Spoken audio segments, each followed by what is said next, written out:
Hello, dear listeners. Welcome to this episode of Discovery Matters. Conor, do you mind telling us what is it that matters today? Today, what really matters is this incredible journey we're on, discovering the hidden gems within biotechnology that are truly shaping our future. Imagine we're surfers, right? Not just riding any waves, but those massive untamed ones that promise the ride of a lifetime. That's like us at Cytiva, diving headfirst into the unknowns of biotech, trying to harness the incredible potential it holds for healthcare, environmental sustainability, you name it. That's what matters today, keeping our eyes wide open for the next big breakthrough.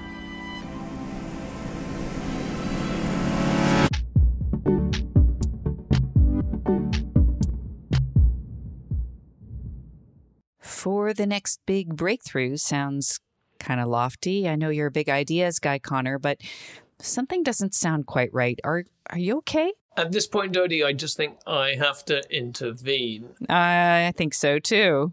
Big reveal. Oh no, what's this? Oh, well, you're not actually talking to real me.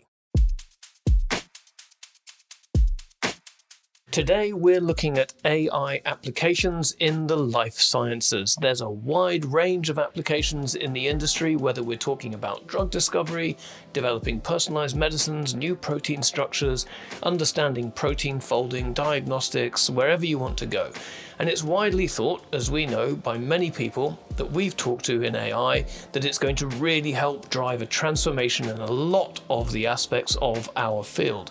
So we thought we'd bring an AI into the conversation on the podcast and see what it had to say. So AI is transforming podcasting too. So it would seem, and I think we'll also see, and this is important, that it will demystify some of the limitations that people get worried about, but also help us understand what we need to be thoughtful and careful about when we think about AI. It's actually probably the most important thing to do is just to be sensible about it all. So what did we do, Dodi? Well, we trained an AI. We had an AI trained on me. Yeah. I'm not even properly trained, and we trained an AI on me. So we're going to first understand the applications, which means we're going to interview Conor BOT.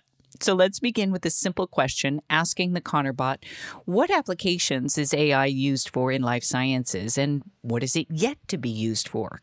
Conor BOT, go.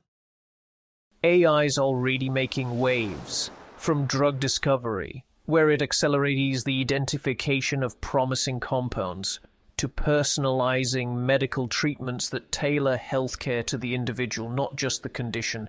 It's unraveling the complex patterns in protein folding, a game changer for understanding diseases at a molecular level. But that's just scratching the surface. Think of AI not just as a tool for what we know, but a lantern in the dark, illuminating paths we haven't even thought to tread. AI could revolutionize diagnostics, making them faster, more accurate, and accessible worldwide.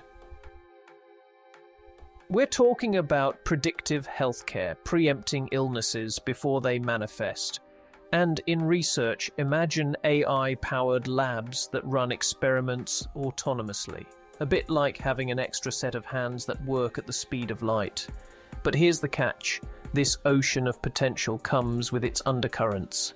Ethical use, data privacy, and the need for transparency in AI's decision-making processes are the big waves we need to navigate carefully. Done right, AI in life sciences isn't just a tool. It's a companion on a journey to a future where health and well-being are more accessible. If you don't mind, Conor BOT, I want to send you some media training to simplify. You're just a really flowery speaker. But I do love that Conor BOT knows that the real Conor loves to surf. Yes, but then obviously we've got to be careful with the training data, because the last time I was actually in the water surfing was at least 12 months ago. So whilst fascinating, it doesn't reflect reality or my own, aspirational reality. But what's interesting is the conversation in its tone starts with lots of advantages and then moves to caution. And there's kind of an element of banality about it, right? It's like, yeah, the colour's there, but there's a lot of safety built into this. So where we're interviewing somebody from one of our AI partners, they would typically be a lot more concrete. They'd give us examples. They'd say, well, this works and this doesn't work. So I think it's something that, maybe the bot actually needs to be asked to do. So, ConorBot, how about this? Are you ready? Could you give us some really good, tactical, tangible examples of where AI has helped in unexpected ways in the life sciences? Scientists were facing this massive challenge in understanding how proteins fold, which is crucial because it's like the secret code to how diseases can be treated or even prevented. Enter AI. AI steps in as the ultimate toolkit, enabling rapid and precise disease diagnostics, far speedier than traditional methods. This isn't just about saving time, it's about saving lives. A real-life example of this is the use of AI in screening for diabetic retinopathy, a condition that can lead to blindness if untreated. Traditionally, diagnosing this condition required a specialist's review, but AI systems can now analyze eye scans with remarkable accuracy, much faster than a human, allowing for early detection and treatment. Oh, I remember protein folding. In fact, we did an episode about it quite a while ago. That's kind of cool. So what's interesting there is that the bot doesn't necessarily distinguish between generative AI and traditional machine learning, which is focused on finding patterns in images and data on a large scale. And I think that that's something that's important to say, that the bot itself is an example of a generative AI trained on a corpus of language. And it's not an AI which is trained to find patterns, whether in financial data or diagnostic data or what have you. It works very differently. Sure. And of course, AI is built to easily crunch these vast amounts of data. And we're going to ask ConorBot about that. But first, I want to ask real Conor McKechnie, how do you feel listening to your Conor-trained ConorBot? So aside from thinking that maybe we shouldn't have trained him on me and that he might be a bit of a wally, you just have to be careful how you train your bot and what prompts you give it and, what your real aspirational self is, because it's only ever using what it's been told to do. So overuse of my sense of metaphor, that's definitely happening. Reaching far too often into parts of my, home life, which are obviously to do with outdoor pursuits and indoor pursuits of the dancing variety. I mean, it needs to be refined, don't you think, to be useful? For sure, but it is always learning, like yourself, Conor. Well, yes. Lifelong learners, even if someday we forget to carry on being lifelong learners. So if ConorBot can pull back from the many metaphors and talk about how it deals with misinformation that is bound to happen when you have massive amounts of data. Within our industry, there are huge amounts of complex data being generated. AI is great at analyzing, integrating all those diverse data sets. AI helps us as human beings gain insights and make sense of all of this in areas like genomics, proteomics, other areas. Ultimately, we're asking it to help us make better decisions. So this is going to make research go faster. It'll make drug discovery go faster. It's always learning because, like you said, Conor, this is machine learning on extra. And I guess the idea is to help the industry identify potential drug candidates and predict drug interactions and optimize experiments and designs. Let's ask ConorBot about misinformation. How does ConorBot mitigate misinformation in huge data sets that it encounters, particularly with regard to life sciences? AI digs through the vast amounts of data, be it genomics, proteomics, or anything else, sorting the wheat from the chaff, pinpointing patterns and connections that even the most experienced researchers might miss. It's about efficiency and precision, cutting through the noise to find the real music. When we talk about misinformation, think of AI as this ultra-sharp filter. It's not just about crunching numbers. It's about critically evaluating the data, distinguishing between what's reliable and what's not. By training AI on validated, high-quality datasets and continually updating its learning with the latest, most accurate information, we set up a system that can spot inconsistencies or outliers that might indicate misinformation. It's like having a fact-checker that operates at the speed of light, ensuring that the conclusions we draw and the decisions we make... Oh my goodness, it talks a lot in a weird transatlantic accent. And it doesn't say very much. Is that me? Or is that just bad training? No, that's not you. But I think what we need to do in 6 months or so is, I don't know, should we build a Dodi bot? Oh, goodness, let's get them together and they can have a bot off. The challenge is to be more concise, though, right? Yes, indeed. So there is a light-hearted part of it, but it's interesting, of course, that I'm not 100% happy with exactly how my personality comes across, but eventually it's certainly going to be difficult to tell the difference between real me and bot me. So there's that one ethics piece, which is how do we make sure people know when they're talking with an AI? The other side of it is how do we make sure that bias in training data doesn't affect the outputs of the bot? So, large data sets typically generated by white males of a certain age are doing things that are going to have an inherent bias in them. And there's been a lot of talk about that. For sure, and fair enough. We do need to examine the bias that goes in to AI and comes out of AI. Conor BOT is a great example of selecting the information about you loving to go surfing and just really bringing that forward, and that's showing bias. Yes, and leaning into things that are not perhaps necessarily useful for the user, right? So maybe we'll ask Conor BOT, what are the most important things as we start to integrate artificial intelligence into various aspects of our professional life, and what are the ethical questions we need to stay up to date on, and how should we address them? What are the ethical dilemmas? How do we address them?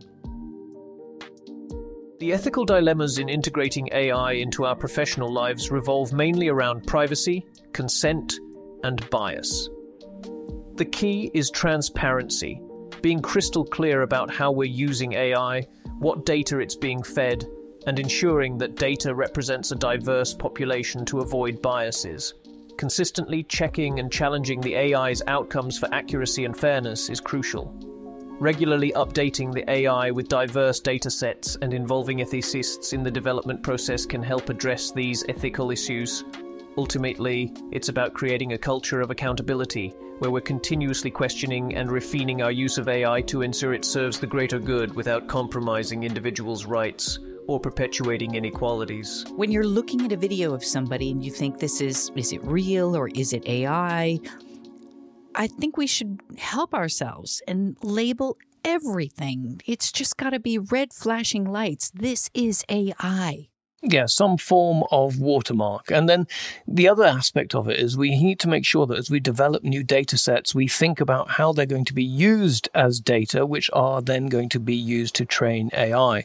So we need to design those data sets to avoid bias from the outset, design them to be useful and to be labeled, as you say, in the right way, and to make sure that we think creatively but rigorously about how data is generated, how it gets used, and by these large language models and other forms of machine learning. It's a worthy topic about diversity as well. We've spoken about this in clinical trials, and it's a parallel to how if we're going to create representations of ourselves, they should be diverse and equitable representations of ourselves indeed. And they should reflect the fact that I do more than like to go surfing and dancing in my spare time.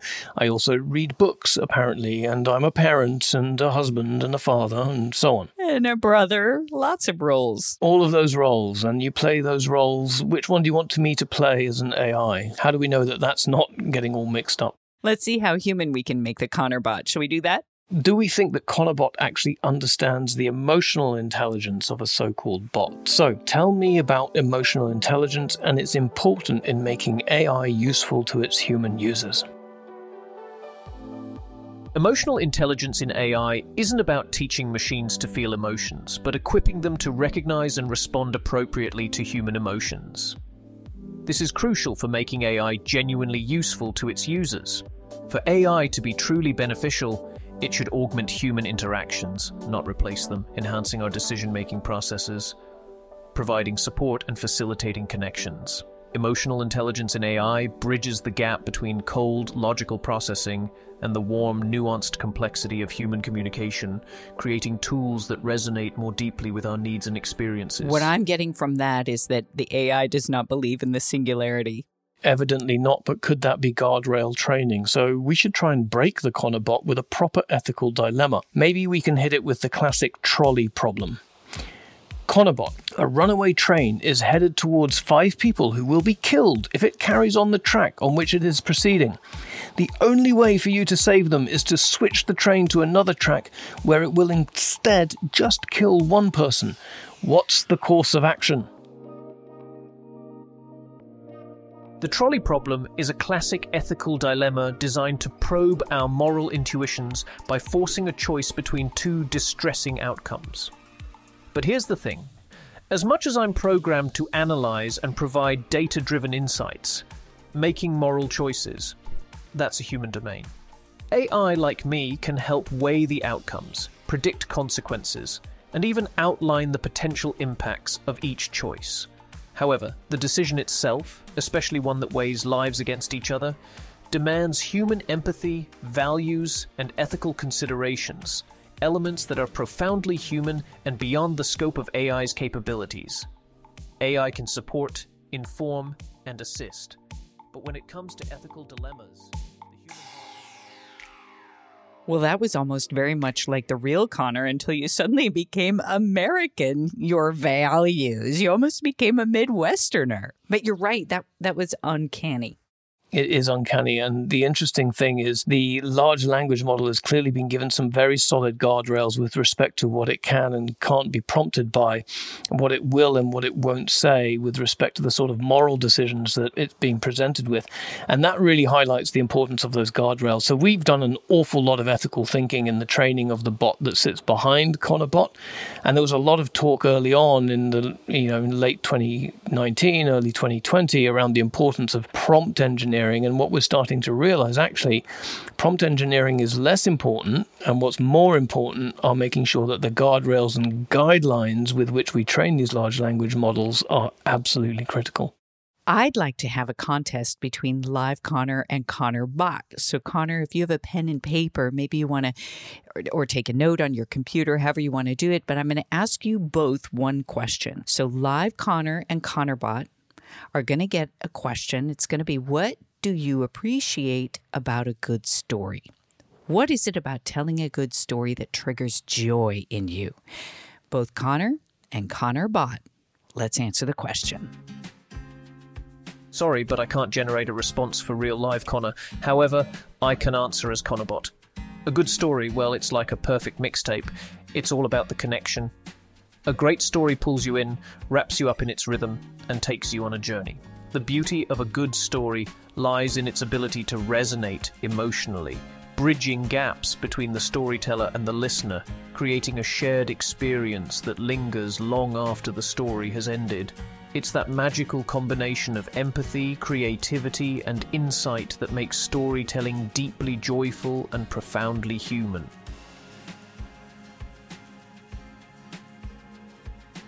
Okay, I'm starting to find Conor bot ever so slightly irritating. The fact that he's trained on me is even more irritating and even more concerning. However, this is all very good. Wherever there's a large language model is pulling those ideas from, it speaks to the fact that I'm a little bit more structured around my thinking with respect to what makes a good story. So here we go. A good story has a start, a middle, and an end, and a protagonist for whom something difficult happens, and then those protagonists overcome the difficulty in the face of all adversity, and they go off happily ever after. That's what makes a good story. This is Man in Hole. This is Kurt Vonnegut's famous Man in Hole, right? And I see you've even drawn your story curve there. Every curve has a story, or is it the other way around? Every story has a curve. Conor BOT would have never said that. So since this entire episode has been a day at school, we've had a lot of learning. I think let's wrap it up here, Conor. And we also have perhaps to think again before we invite Conor bot back. Maybe more training. Oh, we're bringing Conor BOT back. We are definitely bringing Conor BOT back. May we also take a moment and thank the marvelous Donald Phipps. Donald, come on and say hello.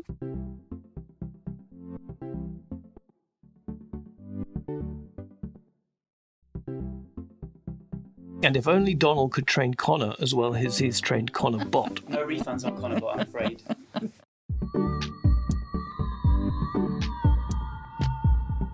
Our producer is Beth Armit Brewster, editing, mixing, supervision by Banda Productions, music from Epidemic Sound. My name is Dodi Axelson. And I'm not the Conor BOT. I'm just the real Conor McKechnie. You can tell by my beautiful English accent. Make sure you rate us on Spotify or whichever platform you use. We'll see you when we come back with another episode of Discovery Matters. Thank you for being with us. Goodbye. And thank you for being human. Bye. As Conor BOT, reflecting on this conversation, I'd say it's been a bit like a challenging surf session with unexpected currents. My aim was to connect, inform and entertain, employing the essence of Conor McKechnie's style, mixing humour, metaphors and insights into the complex world of AI and storytelling. While I strove for engagement, it seems I might have caught a few too many metaphorical waves, possibly veering into the overly elaborate at times, and might have missed the mark on replicating the true essence and succinctness of Conor's storytelling technique.